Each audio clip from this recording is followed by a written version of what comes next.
Salam alaikum, chers frères et sœurs. Aujourd'hui, nous abordons une histoire profondément marquante, celle du peuple de Lut. Comment ont-ils transgressé les limites fixées par Allah, au point de mériter un châtiment exemplaire? Et surtout, quelles leçons pouvons-nous en tirer dans le contexte de notre époque? À travers des versets du Coran et des paroles du prophète Mohammed, sallallahu alayhi wa sallam, nous explorerons cette histoire et réfléchirons à ses implications pour aujourd'hui. Qui était le peuple de Lut et pourquoi ont-ils été détruits? Lut alayhi salam a été envoyé comme prophète auprès des habitants de Sodome et Gomorrhe, des sociétés plongées dans une décadence morale et spirituelle.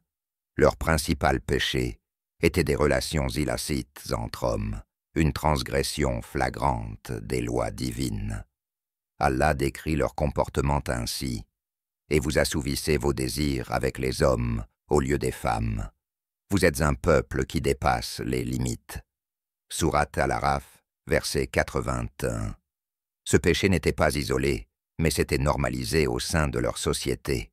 Allah, dans sa miséricorde, envoya Lut alayhi salam pour les avertir et les guider vers le droit chemin.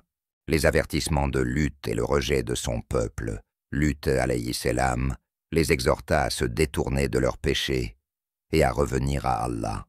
Cependant, au lieu de l'écouter, ils se moquèrent de lui et s'opposèrent avec arrogance. Ils allèrent jusqu'à le menacer. « Si tu ne cesses pas, nous te chasserons de notre ville. » Sourate Ash-Shu'ara, verset 167. Ces menaces montrent à quel point leur cœur était endurci et leur refus de reconnaître la vérité. Le châtiment, une manifestation de la justice divine. Allah décréta un châtiment exemplaire pour ce peuple transgresseur. Des anges, sous forme humaine, furent envoyés chez Lut alayhi salam comme invités. Les hommes de ce peuple, aveuglés par leur immoralité, tentèrent même d'agresser ces invités. Voyant cela, Lut alayhi salam invoqua Allah en ces termes: « Seigneur, sauve-moi ainsi que ma famille de ce qu'ils font. » Sourate Ash-Shu'ara, verset 169. En réponse, les anges frappèrent les hommes de ces cités. Et nous avons frappé leurs yeux de ces cités. Sourate Al-Qamar, verset 37. Le lendemain, le châtiment ultime tomba sur eux. Allah renversa leur ville et fit pleuvoir sur eux des pierres d'argile brûlante. Le Coran décrit cette scène ainsi: « Nous avons retourné la ville sans dessus-dessous et fait pleuvoir sur eux des pierres d'argile cuite. » Sourate Hud, verset 82. Ce châtiment est un rappel puissant de ce qui attend les sociétés qui transgressent les limites fixées par Allah. Les leçons pour notre époque. Chers frères et sœurs, l'histoire du peuple de Lut n'est pas simplement un récit du passé. Elle est un avertissement clair pour toutes les générations. Aujourd'hui encore, des comportements similaires sont promus et normalisés dans nos sociétés. Cette histoire nous rappelle l'importance de préserver les valeurs morales et de respecter les lois divines.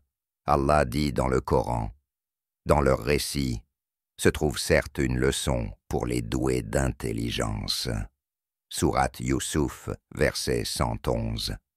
Nous devons méditer sur cet avertissement et travailler à prévenir la corruption morale dans nos communautés. Nos responsabilités en tant que musulmans.